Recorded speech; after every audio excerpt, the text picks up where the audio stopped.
esos lances que éramos todo lo que traíamos. La Real Fuerza del Estado está más unida que nunca. ¿Qué les ha faltado para dar ese salto a la... Pues ahorita lo que andamos en busca es, más que nada, acabar con lo invicto de los Psycho Circus. Acabar con lo invicto de los Psycho Circus y buscar un integrante más por el campeonato atómico. Andamos ahorita en busca, puede ser el Gato de Reddy, como el Relámpago, y nuevos talentos que vienen saliendo ahorita, y estamos reclutando a un muchacho, estamos esperando un muchacho más para ir por los campeonatos atómicos. Okay. ¿Cuáles han sido los maestros de Laredo, regresando un poco al pasado?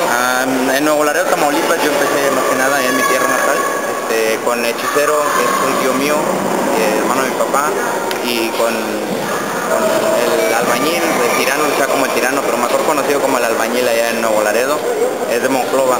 Ellos fueron mis primeros maestros, fueron los primeros que me enseñaron a mí y a mi hermano lucha como oscuridad, él también estuvo un tiempo en las vidas de CPA, ahorita está allá en Nuevo Laredo, Tamaulipas.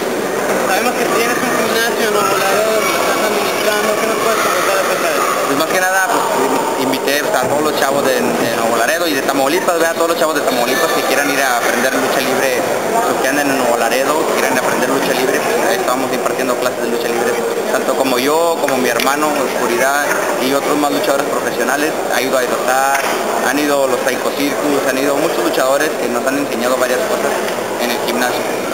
¿Podrías mandar un mensaje para los niños de Tamaulipas? Claro que sí, pues a todos los niños de Tamaulipas los esperamos que le echen muchas ganas y más que nada por el deporte para que avancen y no se queden en las pandillas ni en las esquinas. Tratamos de impartir el deporte para todos ustedes niños. Échenle ganas y los que quieran aprender lucha libre ya saben dónde.